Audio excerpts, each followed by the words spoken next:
Tonight on CBC Vancouver News. We learned a lot from the heat dome, and we have strengthened the service. As the weather warms up across BC, officials say they are working to keep people safe. Also, I think it may happen in a much more slower pace. The plan does not include enough affordable housing. big expectations for the Broadway Plan. What will happen now after Vancouver Council approves the 30-year project? And it means a hell of a lot to somebody sleeping on the street. And the growing calls to end daily so-called street sweeps on the downtown Eastside. This is CBC Vancouver News.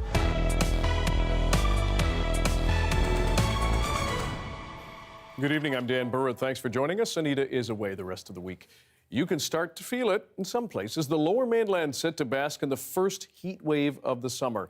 And while this will not bring the punishing temperatures like last year's deadly heat dome, heat events are becoming more common in our province. So as Joel Ballard reports, officials are busy trying to keep people safe.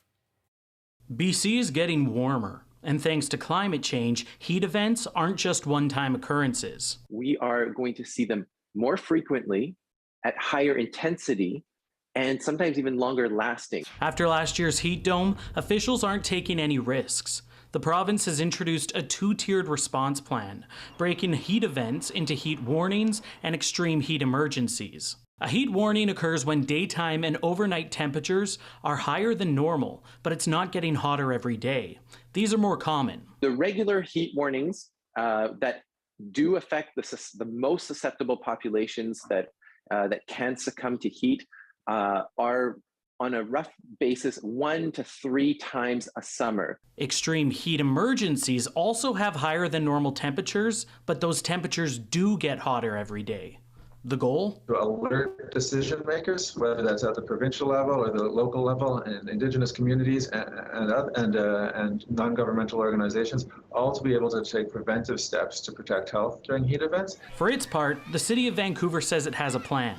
We're increasing the number of cooling centres at our civic facilities by about 30%. It's also working with community organizations to open non-city cooling centers and develop shuttle services. Staying hydrated is key too. Around the city, there are 200 water fountains. For the summer, temporary fountains have been added, as well as temporary misting stations, providing some instant access to much-needed relief.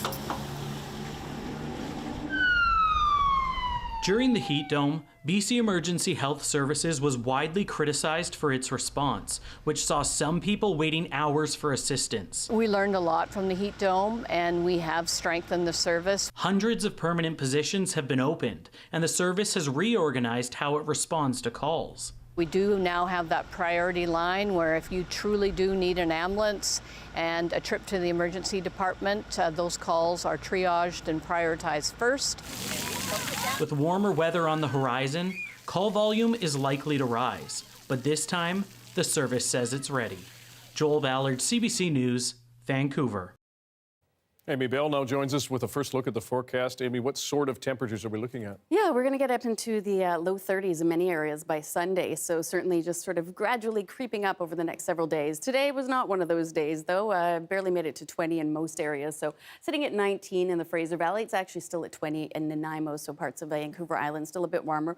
We did see some higher cloud moving in at times, and that did keep the heat down a little bit today, but from here on out, really, we were looking at clear skies pretty much across the province, right through the weekend and into very early next week. So what it is we've got this ridge of high pressure that's finally the first one of the season really set up, and that is going to continue to keep those clouds pushing up and over for most of the province. So we're just going to ride this sunshine and those gradually increasing temperatures right through until at least Tuesday. For us, we're looking at a high of 22 near the water, even warmer inland for tomorrow. Saturday, 23 at the water, and we'll get up to about 28 inland, and then for Sunday, 25 near the water, up to about 30, 31 as you make your way further inland. So we're talking more in the Fraser Valley and those areas further away from the water, but certainly no matter where you are, as Joel mentioned, you want to keep yourself hydrated, you want to keep the sunscreen on, check in on anybody that might be dealing with some uncomfortableness because of the heat. But yeah, we'll stay safe. We're nowhere near like we saw last year at this time with that dome. This is just pretty standard stuff. It's a heat wave that we're coming into. And thank goodness for that. Exactly. We can make it through this. Absolutely. Amy, thanks very much. You're welcome. Now, with temperatures rising year after year because of climate change, a growing number of people are buying air conditioners for their homes. Our Ashley Mollier looks at a few options that could keep you cool this summer. Are you looking for options to beat the summer heat? Well, you aren't alone. According to a BC Hydro study released in 2020, air conditioner use has tripled in the province since 2001. What type is best for you? We took a look at a range of options. BC Hydro says portable AC units are the most popular in the province. They're more convenient because they can be wheeled from room to room, but they're typically more expensive to purchase and operate. The average price for a portable unit ranges from $400 to $800.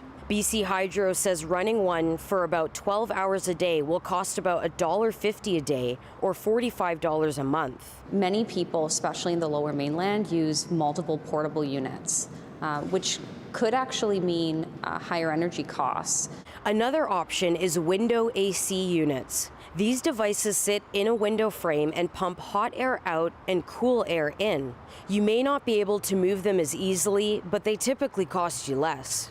The average price for a window unit ranges from $300 to $700. A window unit for the same amount of time, 12 hours in a day, over a month in the summer, cost about $20 a month. The AC unit may not fit perfectly inside your window, so it's best to measure the frame ahead of time. Buyers may need to purchase wood planks or other materials to fill in gaps of space, so the AC unit doesn't fall out of the window. If you're a homeowner who isn't afraid to break the bank, you may consider installing a central air conditioning system, a mini split air conditioner, or a heat pump, which can also be used in the winter to warm your home. Some other things you may want to keep in mind before you purchase an AC unit are making sure your home is well insulated and considering the size of the room you want to cool down. If you're using a portable unit or you're using a window unit, make sure it's not too big for your dwelling or else you could be wasting energy. And if it's too small, you won't be seeing those benefits. You won't be feeling the cool air. It's also recommended that apartment dwellers check their building regulations before buying anything. Ashley Mollier, CBC News, Burnaby. After 3 years of consultation, months of debate, and millions of dollars spent, Vancouver City Council last night approved the Broadway Plan. The decades-long project aims to bring in tens of thousands more people to the corridor. But as John Hernandez shows us, mounting unaffordability and an upcoming civic election are bringing plenty of uncertainty. If you look any direction down Vancouver's Broadway, one thing is obvious. Change is coming, and it's going to be big. This is a really big area. It's almost 500 city blocks. On Wednesday, Vancouver City Council voted 7-4 in favor of the Broadway Plan. The sweeping plan will allow for greater densification of the Broadway corridor from Clark to Arbutus Street between 1st and 16th Avenue. It opens the door for towers as high as 40 stories near future SkyTrain stations. Older buildings could also be replaced in favor of taller developments. Those in favor point to the growing need for housing, as the region expects to add as many as 1 million new residents by 2050. I responded to every survey that I received. You got a large rental stock here that is being jeopardized. But critics like Fairview resident Sean Nardi fear it will squeeze renters on limited incomes out of the neighborhood. If you look at rents in some of the existing new rental buildings, they are out of reach to most of the people that live in this city. City Council passed more than 24 amendments to the plan, including vacancy controls to limit rent increases. But those will be debated by a new government after the fall election. I'm not convinced that those are going to offer the real protection that we need for low-income, middle-income people in this neighborhood. It's a fine balance trying to deal with the 81,000 existing residents with what could be 50,000 prospective new residents. This expert says in order for the plan to work, it needs everyone to buy in. No tall task amid mounting unaffordability driven by inflation. It all comes together into a much different kind of economic environment than when this plan was first made. Inflation and high interest rates that could also dissuade any major construction and developments in the area in the near term. It may very well kind of end up not necessarily within the next 5 years, but within the next 10 or 15 years that we'll see the kind of changes speed up. A long-term vision with so much still up in the air. John Hernandez, CBC News, Vancouver. But this is not the last we're going to hear about this plan by any stretch. Municipal Affairs reporter Justin McElroy joins us now with more on the vote. Justin, what should we expect from this decision, first of all? Yeah, a lot. This decision guides what the plans will be for a whole stretch of the city. And it's not just down Broadway from Clark Street all the way to just past Arbutus. Look, it goes all the way down to 16th and all the way up to 2nd and 4th and 6th Street over there. And if you zoom in, there's different pockets of land that are going to be developed differently. So you can see there's an industrial area, there's transit corridors, there's side streets. But if you zoom back out here, it's those blue, light blue areas that are going to see the largest amount of development with towers up to 40 stories tall. So that's the thing people are going to see the most, obviously, but it's that whole swath of land where a whole bunch of different things can start happening because council has told developers this is what we're going to allow or not allow for this whole entire area. So what are some of the big questions left in that plan? And there's a lot to take in. Well, there's a lot to take in, and there were a lot of amendments put forward by councillors, over 20 of them, and a lot of them asked staff to come back in the months ahead with fuller ideas for council to vote on. And there's 3 big ones that people are going to find really interesting. One is vacancy control, the idea for these new developments, if people go in after they've been evicted or somebody decides to move out, that the rents have to stay the same in those. Another one is a bike lane down Broadway. Councillors said that they were in favor of it, but it's up to staff to put forward the details of what that would look like and for council to actually vote concretely on what that would be. And then a third one is the idea of the Broadway plan being staged, that for the first 5 years, there would be only developments in those light blue transit corridor areas. Now, all of those votes will happen in about 6 to 9 months' time. The thing is, there's an election in between it, so there could be a brand new council voting on those key portions they've asked staff to go back to them from that looks a lot different than the council that approved the Broadway plan yesterday. Lots to take in. Justin McElroy, we appreciate it as always. Thank you. Thank you. Now, as the Broadway plan and the Millennium Line is extended, Translink is getting into the real estate development game. In order to generate long-term revenue, Translink says it intends to build commercial, residential, and mixed-use developments near transit hubs. CEO Kevin Quinn says it's a strategy successfully used by other agencies around the world.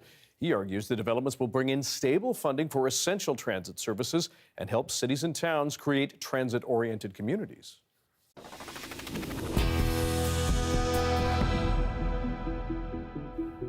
A warning for you, this next story has some distressing details. Vancouver police are investigating what they call a suspicious death in Strathcona. That's where the remains of a 14-year-old girl were found in May. Coquitlam teen Noelle Ellie Osoup was reported missing in the spring of 2021. Her body was found last month in a rooming house on Heatley Street at Hastings. Police providing very few details. Osoup was a member of Key First Nation in Saskatchewan. Their chief and counsel released a statement today urging police to move forward with their investigation. This has become a familiar tragedy experienced by our families and communities, it says. We need action and systemic change from all levels of government to safeguard our children and protect the vulnerable members of our community. Calls are growing to put an end to daily so-called street sweeps on the downtown east side. It's a controversial practice that's been going on for 2 decades. As Janella Hamilton reports, advocates say an alternative community-led process is sorely needed.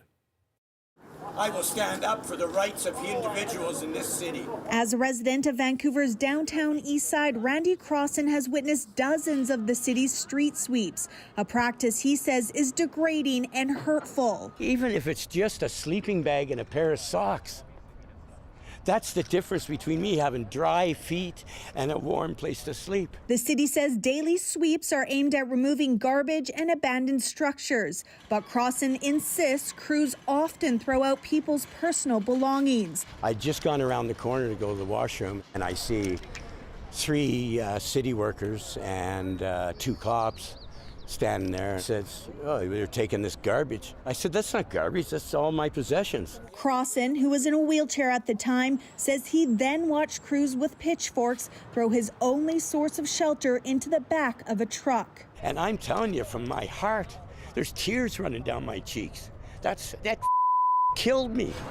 Advocates say dismantling temporary structures and displacing those who rely on the use of public spaces is entrenching homelessness. They don't end up going to indoor sheltering. They end up getting shuffled along the block. In a statement to CBC News, the City of Vancouver says they sincerely regret and apologize for any harm and trauma that has been created. But City Councillor Jean Swanson says an apology isn't enough. Earlier this week, she brought forward a motion to stop street sweeps and hear feedback from those impacted. That motion was referred to staff to deal with down the line. That the response of referring it demonstrated the lack of humanity.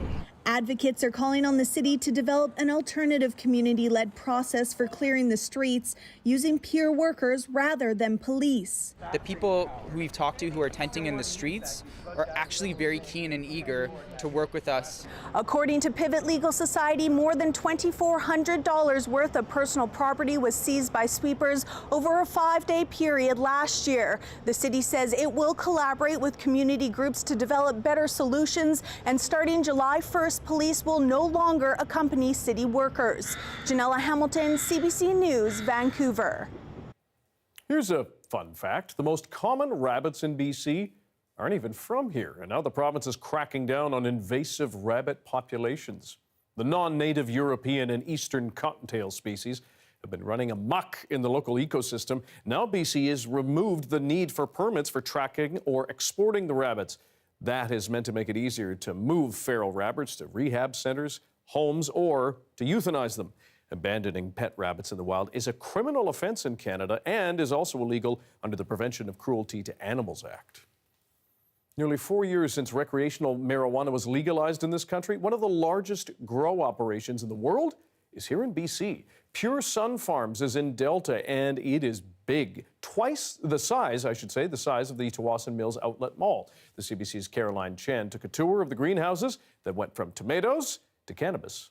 Do we call it a farm or a facility? What would you call it? It's farming. I mean, it is farming. It's agriculture. It's just more of a high-tech farm. We often call it a greenhouse facility. This is 5 hectares and this is 5 hectares. It was all tomatoes at one time. We've put walls everywhere because with tomatoes it was 1 crop, and now we have 16 crops. And we replant each place 5 times-ish. Whereas tomatoes, it was wide open. It was 1 planting each year.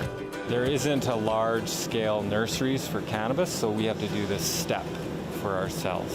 So you go from seed to plant? We go from seed to clone. This piece here, when it gets a certain size, we will cut it off and stick it into a rooting media, and it will take 14 days and it will make roots and make a plant. And that's what I mean by cuts and cloning. This process is done in chrysanthemums, poinsettias, gerberas. A lot of other types of plants come from cloning. The reason why we're cloning is because we only want female plants. If we were to have a male plant in here, it would pollinate them, yes, and you would have seeds in the bud, and people don't want seeds in there. So I wouldn't consider myself a legacy guy. I'm more of a greenhouse operator. That's my specialty, and that's like using the climate to make the environment, large-scale production. That's my skill. There's some pretty big underground operations, but not like this, not 25 acres in a greenhouse. So for me, that's very interesting to be a pioneer into figuring that out. Brick by brick, a Victoria Bellman has built a replica of his hotel using Lego. He says it took him more than 500 hours to piece everything together, but once he started, he couldn't let go. There's a proposal going on in the restaurant. A guy is just about to pop the question. You can see he's pulling out the ring. My name is Glenn Waddingham. I am a bellman here at the Chateau Victoria Hotel, and this is my hotel. I always liked the building, and people knew that I liked Lego, and I would get sets, and they would say, oh, you should build the hotel. And I thought, I can't build the hotel, it's a big building. And then one day I thought, well, why not? Why not try it and see how it's constructed, see if I can imitate it and mimic it with Lego. I pretty much worked on it every day. I figure it took about 525 hours to make. It was something I really looked forward to. You know, I just put on the radio and sat there for hours, sometimes a whole day, 8 hours, and just trying to figure out. That's the neat thing about Lego, is that it's just a brick, but you can turn it a million ways and mix it with other bricks, you know, and it's a lot of thinking involved, and when you're doing that, time goes by pretty quick.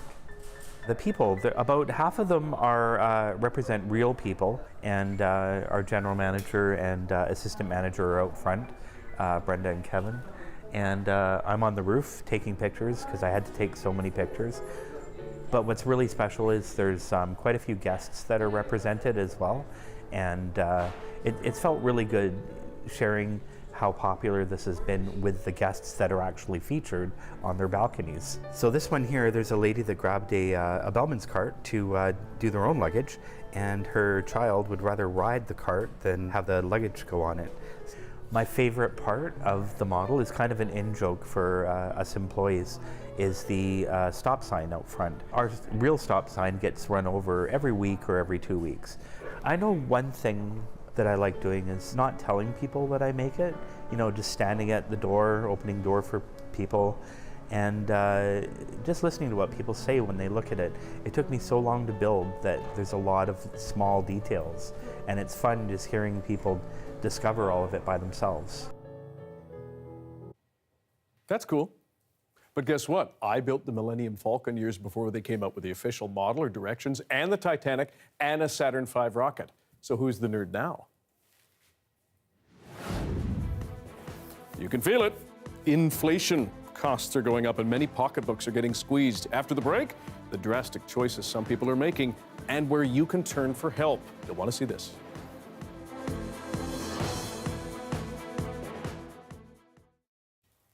Thanks for staying with us on our commercial-free live stream tonight. Good to have you here. 3 watershed groups on PEI are planting trees in former beaver habitats this summer. The goal is to restore the area by replacing the trees the chompers knocked down long ago. As Nancy Russell tells us, it's part of a new project to help deal with the impacts of climate change. This is a beaver meadow, what appears after beavers abandon a dam. The silt builds back up, plants and grasses start to grow. Decades later, it looks like this, lush green meadow, but that can also be a problem.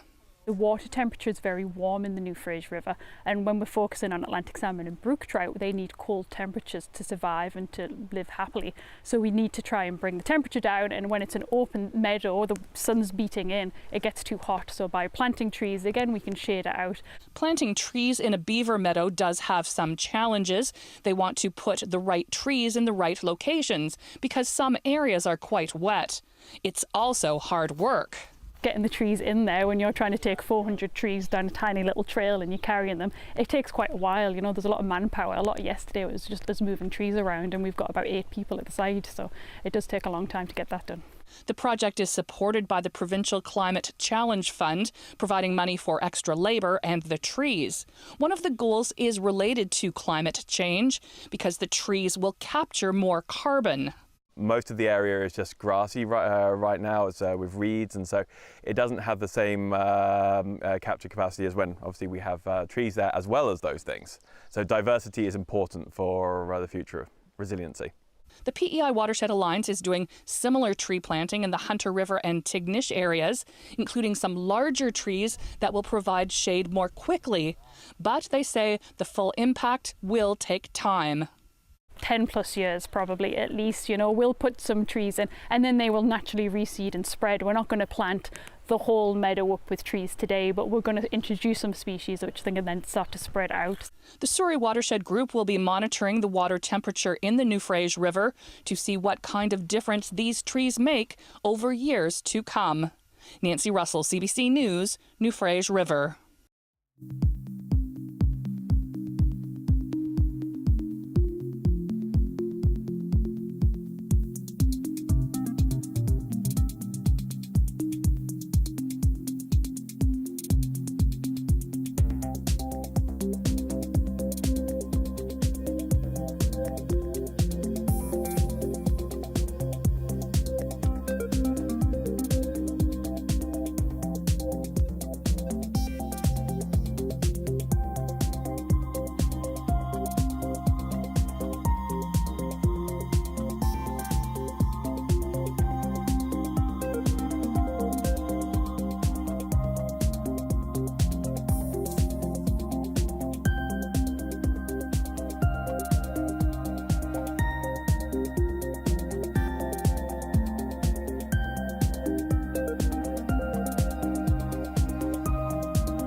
No doubt you are feeling it. Pinched in the pocketbook. The cost of just about everything is up at the grocery store, the gas pump, hardware, and clothing shops. Inflation rates across the country have soared to 7.7%, the highest it's been in nearly 40 years.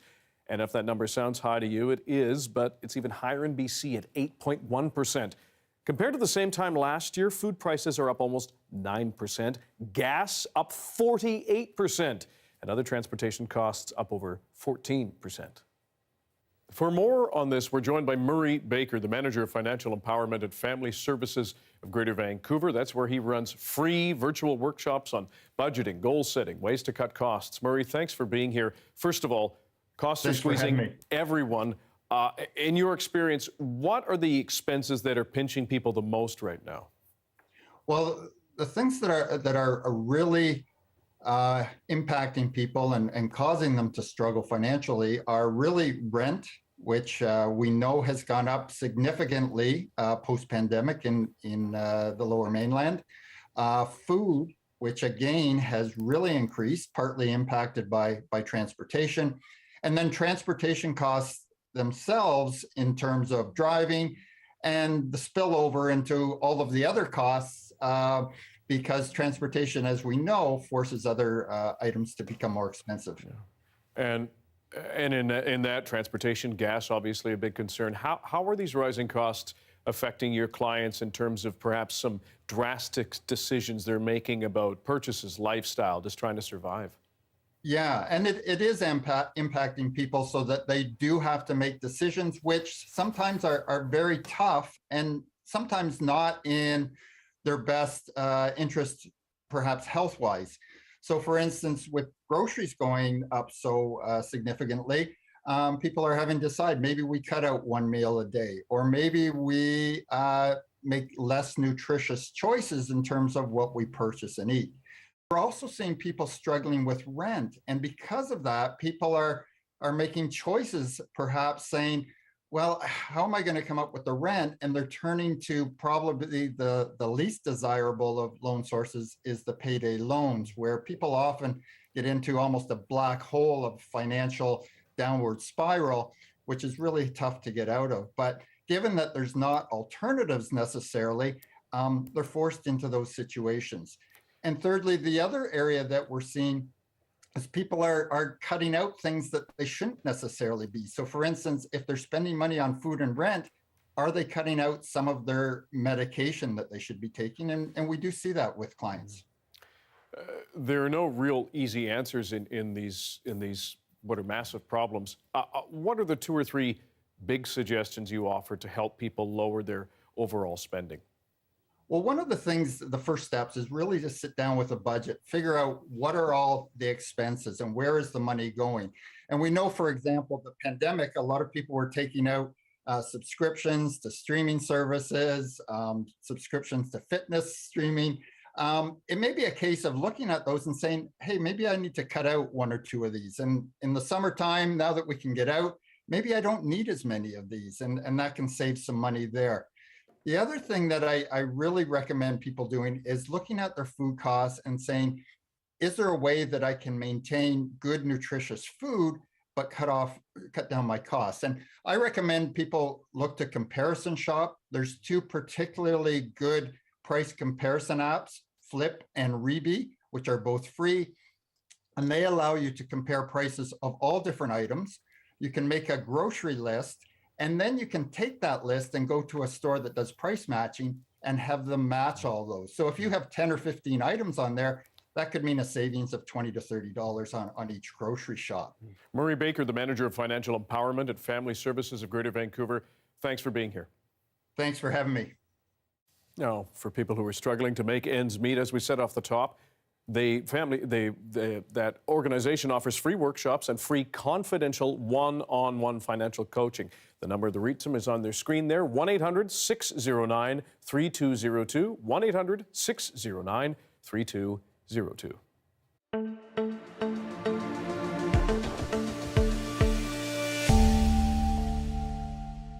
Tonight we are launching the first installment of a series called Climate Changers. We're going to take a closer look at efforts around our province to mitigate the effects of our changing planet. First, our colleagues at CBC Radio will take you into the forests of Salt Spring Island. Our Rohit Joseph tells us about the ways ecologists can reduce the risk of fires and floods. Hey, I'm Rohit Joseph with CBC Radio, and I'm on a ferry headed to Salt Spring Island to find out how we can better protect our forests from fires and droughts.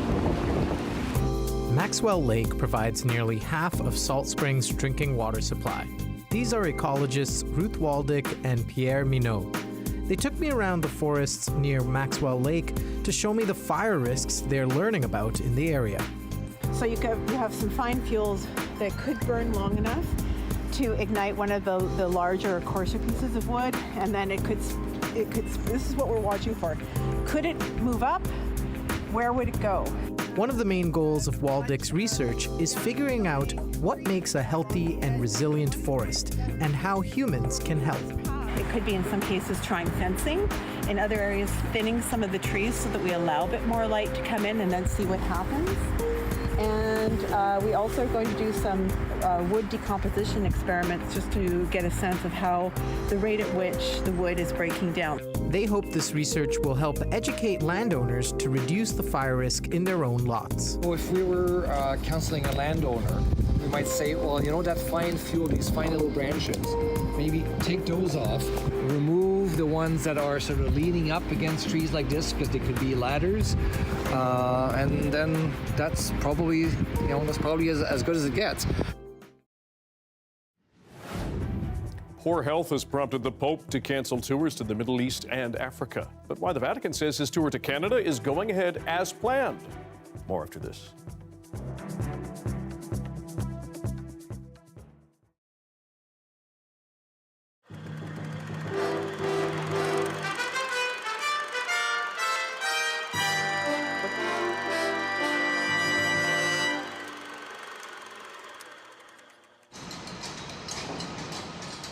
In spite of its high-tech reputation, the Genesis Live show begins with nuts and bolts, literally.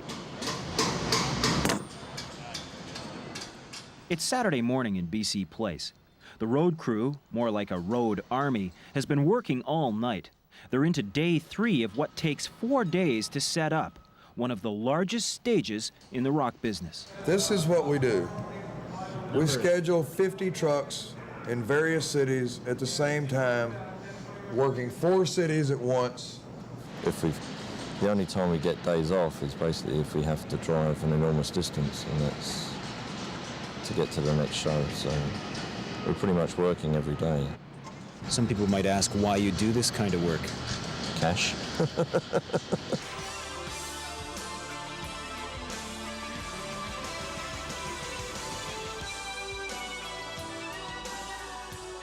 In its 20-odd-year history, Genesis has prided itself in being the first on the rock and roll block to use the latest in sound, lights, and staging. In the early 80s, they introduced audiences to computerized lights, which are now an industry standard.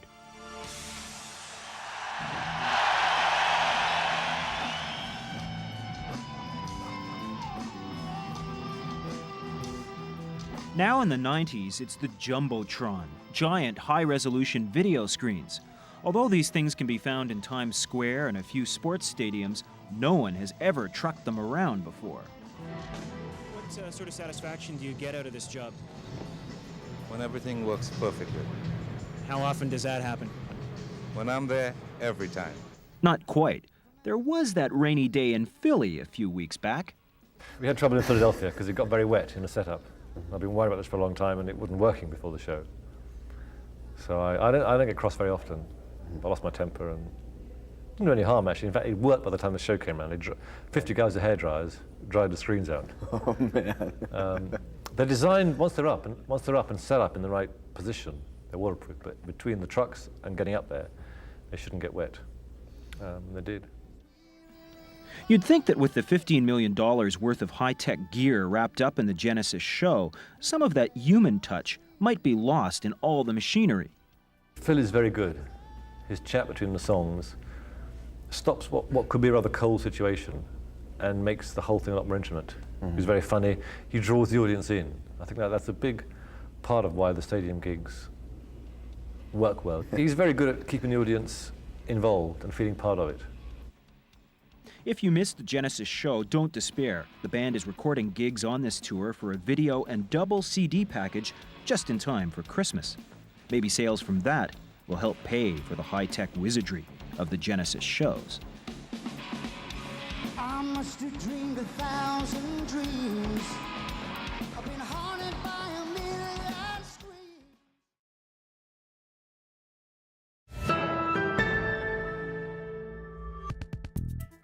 The Vatican has now released new details about the Pope's upcoming visit to Canada next month. Recent health concerns for the 85-year-old pontiff had cast doubt over some of the trip.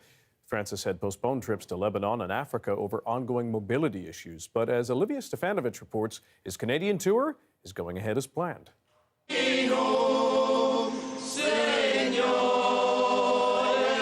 At last, an official Vatican schedule announcing the stops Pope Francis will make in Canada. With great joy, I hear this news this morning. I was very concerned and worried, of course, about the Holy Father. Holy Father, what an honor. The announcement comes after weeks of speculation. Pope Francis may be too ill to make the trip. This is clearly something he wants to do. He's determined to do it. And so we are really pleased and really excited to be able to welcome him. The Pope will start his tour in Alberta, where he will visit the site of a former residential school and likely issue the first papal apology on Canadian soil. How do you say you're sorry for just, thousands of Native kids that were, that were moved from their homes and forced to go to residential school? Some survivors say the visit is too little, too late. Residential school, I hate to get emotional, but it ruined my life for a long, long time. Really made me disconnected to my to our culture and to our language. Many hope the Pope won't come empty-handed and that those survivors who want to meet the pontiff will have their travel costs and accommodations paid for. We'll be making sure that they can do it in a way that doesn't cost them an arm and a leg. With financial support still to be determined, work is underway to revamp the sites chosen for the papal visit, including the construction of a new road from the shrine to the waters of the Lac St. Anne pilgrimage site. After Western Canada, the Pope will head east to address the nation at the Citadel in Quebec City, hold a mass at the National Shrine of St. Anne de Beaupré, concluding his trip in Iqaluit by meeting survivors, youth, and elders. Olivia Stefanovic, CBC News, Ottawa. Prime Minister Justin Trudeau is in Rwanda for the Commonwealth Heads of Government meeting. Food security is a key issue, and Trudeau is hoping to rally a Commonwealth condemnation of Vladimir Putin and the Russian invasion of Ukraine.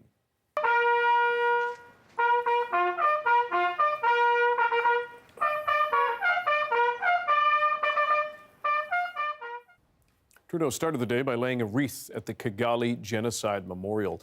More than 250,000 people are buried there. They were among the more than 800,000 people killed 28 years ago in the 1994 Rwandan genocide.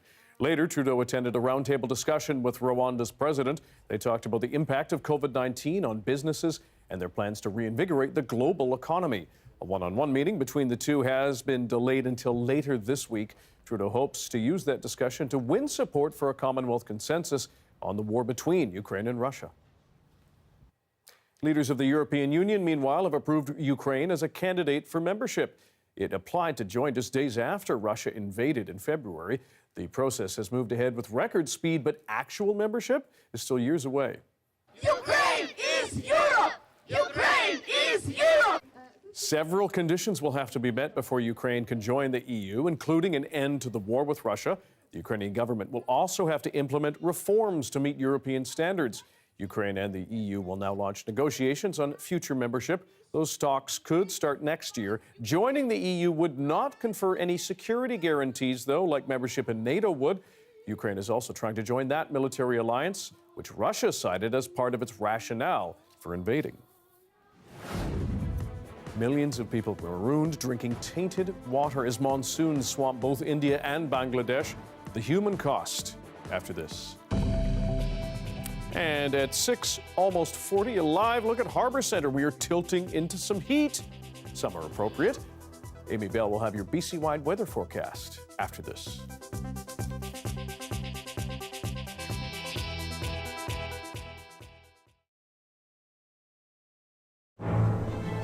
One of the most ambitious shoots of the Wild Canadian Year was out into the open Pacific Ocean off the west coast of Canada. No one has ever attempted to film out here before. The crew had no idea what to expect. The team is trying to find a current of warm, clear blue water that is being pushed close to the Canadian coastline due to shifting ocean air currents each summer. This blue water current brings with it a host of tropical species rarely seen in Canadian waters. The problem is, how do you find animals below the surface in this endless expanse of open ocean? No, I see. Lots to see, I see. Everyone has to be constantly on the lookout. They suspect that they will have the best chance along the edge of the continental shelf. Not a whole lot of stuff. They decide to send up the drone. Maybe a view from above will help them see better.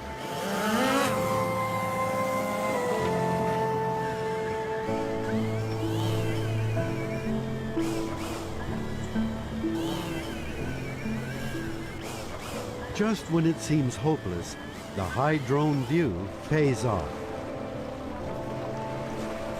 Mola! Mola, mola! Just off the port bow. Mola mola are one of the warm water species the crew was hoping to see. I really like mola mola, so I'm really excited. If successful, this will be one of the first times mola mola have been filmed underwater in Canada.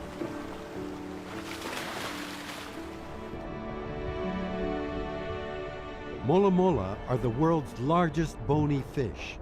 They can be as large as a pickup truck and weigh up to 2,000 kilograms. They follow a current of warm water that swings along Canada's west coast every summer.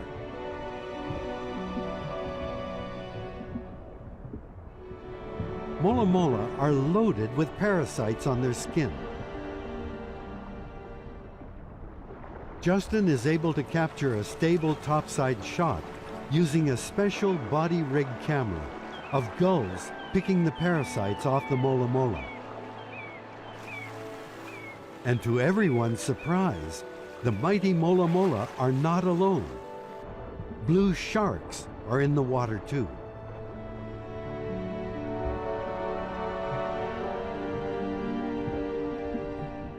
Capturing some of the very first underwater footage of the amazing mola mola in Canadian waters provided the team with one of the greatest moments in the series. It's pretty awesome.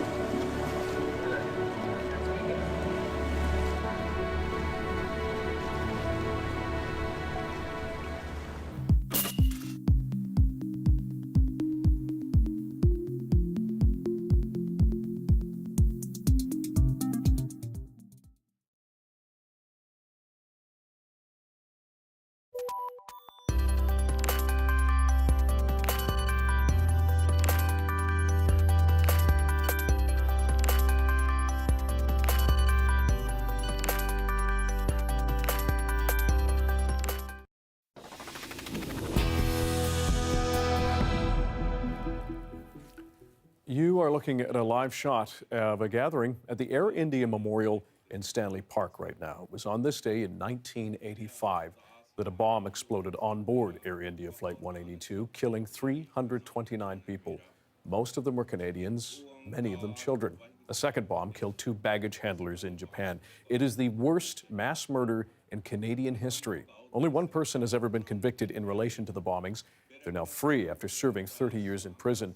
The pandemic forced many victims' families to hold small, private, sometimes virtual gatherings across the country. Several speakers are set to speak to the public, including Health Minister Adrian Dix.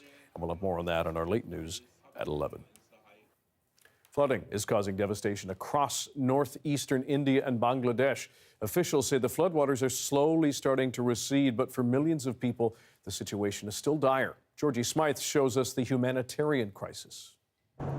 An entire city underwater. From the air, the Bangladesh Air Force parachutes in critically needed supplies. People down below are displaced and desperate. This woman was without food for 3 days. She was stranded for a week before being rescued from her home, she says. Even the refuge centres are on the edge of going under. A few more inches of water could inundate other buildings. Dozens are dead, millions are stranded, and despite a flyover of the area by Bangladesh's Prime Minister, anger is swelling at the administration. Our home is flooded and we came here for shelter but haven't been given relief supplies, this woman says. The flooding is most acute in this part of northeastern India, and in Bangladesh, the districts near the Indian border have been hit the hardest, like Sylhet, where scenes like this were captured by aid worker Russell Mabu. This time is it's worse than ever. And within few hours, houses gone underwater.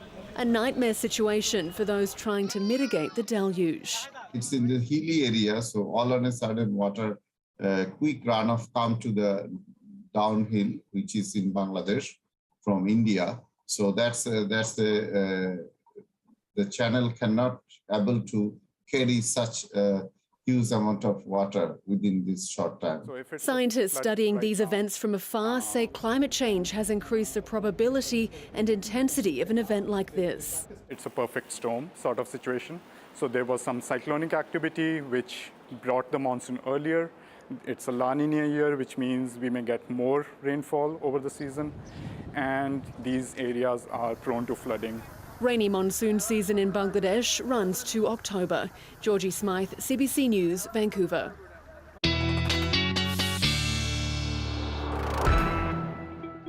Amy Bell is back with the BC-wide weather forecast, tilting to the heat. Yes.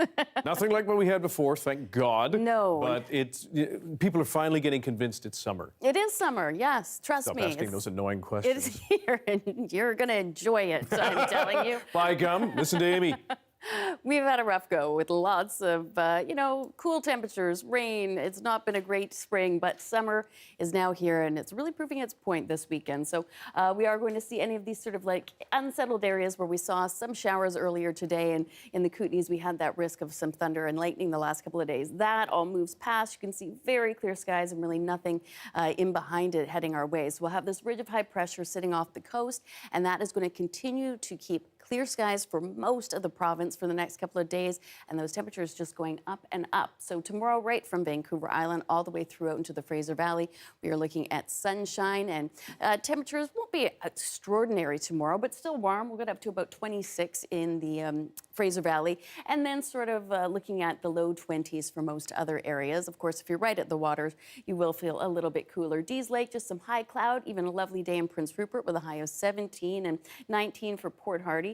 Prince George, Williams Lake, all looking great. Kelowna and Cranbrook, you will still have a little bit of lingering cloud at time, but that's just going to keep the temperature down a little bit. But overwhelmingly, we are in for just a gorgeous stretch. So yes, a 5-day forecast for us. This is how it's shaping up. So overnight, we could see a little bit of cloud. We did earlier, and then we'll see further clearing as we head towards dawn tomorrow. So tomorrow, about 22 inland, so a bit warmer than we saw, or sorry, 22 at the water, and then inland we'll get up to about 26, so certainly much warmer than we saw today. And then Saturday, 28 inland, 31 on Sunday. That's going to be peak heat, but only a degree or two cooler on Monday. Tuesday is a bit of a transition day. We're going to see a bit of cloud coming in, and we will see that temperature dropping a little bit. So it'll still be about 24 inland, but then dropping down a little bit cooler near the water. So certainly if the weekend's going to be a little bit too hot to you, it's just a couple of days that you have to get through, and then things will cool off and we'll keep some sunshine for Tuesday. And you can say, you know what, that Tuesday was just so delightful. It was just perfect. I know. It was just like spot on. So stop complaining. Woo! Just about fell off my little box there because I'm short. You still in a box? The secret's out, guys. Okay, I won't tell anybody. Between you and me. Awesome. Thanks, Amy. You're welcome. Now, something we can all appreciate, the dog days of summer. This is a look inside a New York City cafe, the first of its kind there. The owners wanted something more than your typical dog-friendly cafe. Who doesn't? Something that would allow Spot and Rover and Peter and Polly to run off completely off-leash. The full menu of treats caters to dogs as well as their humans, who can take it easy while letting their dogs out inside. Oh, yeah. See what they did there. Before they can be tossed in the trash, many single-use plastics are simply no longer reaching consumers. And many like it that way. One farm in Ontario has made a big change, one driven by customers' demands. And as Chris Ensing shows us, it's a farming industry first for cucumbers.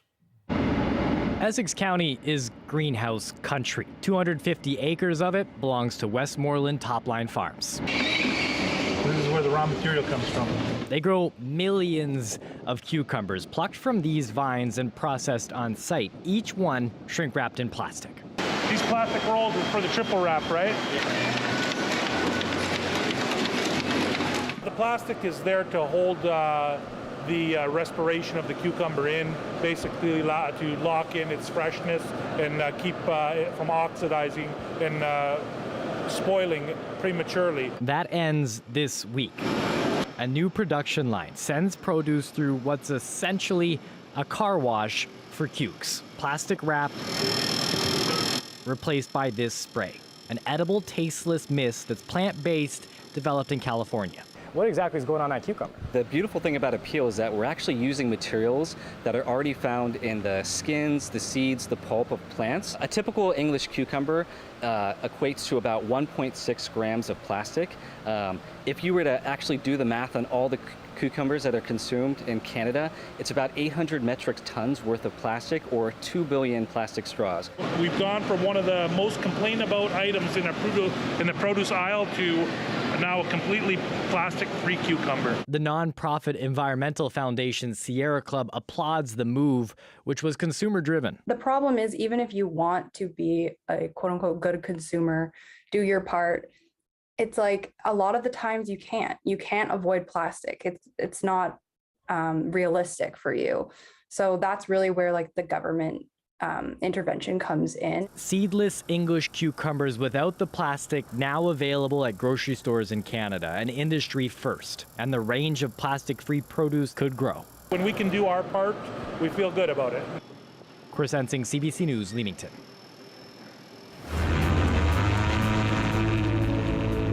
He's built several planes from scratch, but his latest is different because it's all electric. We're going to climb aboard after the break.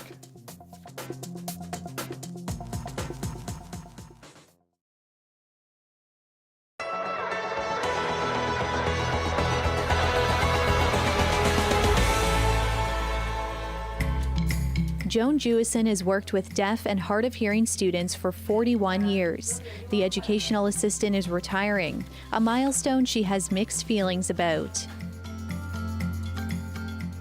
I am very excited about the end of the school year, but yeah, at the same time I am sad because I know I'm going to be away from the students. It's been 41 years of seeing these kids every day and being able to interact with them and say, hi, how are you, good morning, and how's things? And that's going to be over, and so I'm moving into the new chapter, my new adventures, and I think that I'm going to be wondering how they're doing, how's it going? Before working at Northern Secondary School, Jewison worked at Metro Toronto School for the Deaf. She's been known to go above and beyond for her students over the years. For example, creating elaborate educational productions in ASL for students when accessible materials weren't as available. I love the storytelling. That's my favorite part. And communicating with kids, it's fun, it's interactive. I love seeing children using sign language. And I love socializing with them and being in the classrooms and telling stories to the children and seeing their gaze and their questions to me and their interactions. I really love that part of it.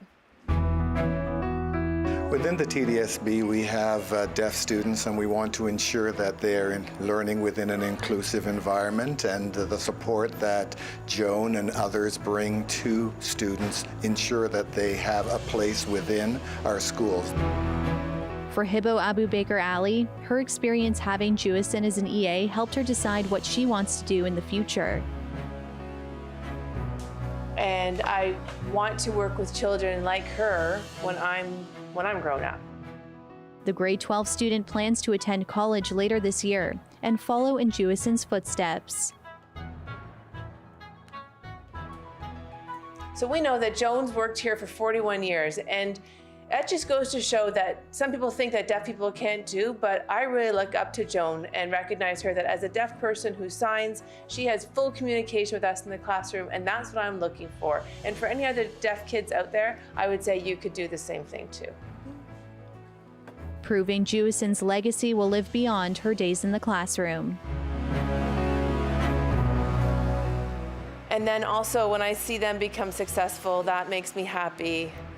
When I see them graduate and move on to college and university, I mean, that's wonderful. Or some go directly to the workplace, it's great seeing them, and I love seeing them move on and have their successes. That to me is very satisfying. Talia Ricci, CBC News, Toronto.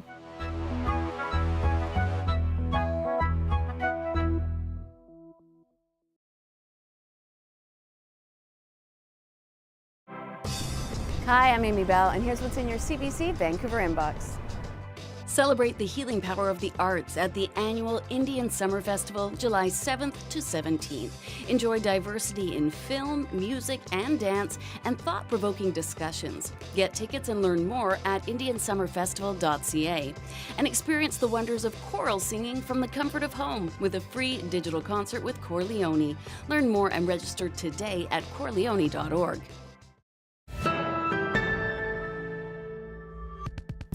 The flight away from fossil fuels is literally taking wing for a Canadian amateur aviator, a retired engineer who's already built several aircraft. He now has his own electric plane. Shane Fowler shows us what the buzz is all about. Plane is called an eagle. He has gull as in seagull. It's an electric plane. Uses the powertrain from a zero motorcycle system. And then you modify that a whole bunch, and then you have an electric plane. And there's 140 pounds of batteries on there.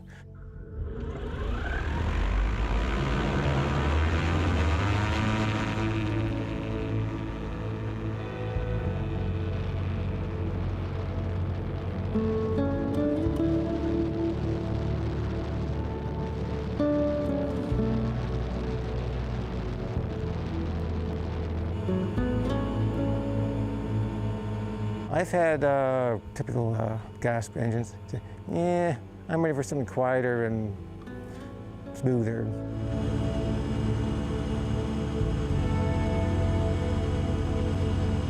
Spent 2 years getting to a place where I thought, okay, now it's reliable. I knew a regular engine aircraft, possible, done that. This one, let's see what can happen. This might be kind of cool. Yeah. Is it similar to an electric car in that, range anxiety is a thing? Yes. Range squared anxiety, yes. Range anxiety squared, definitely. And it's more of like you can't just sort of coast to the side of the road. You coast to a field somewhere, and it's more unpleasant, so the anxiety is worse.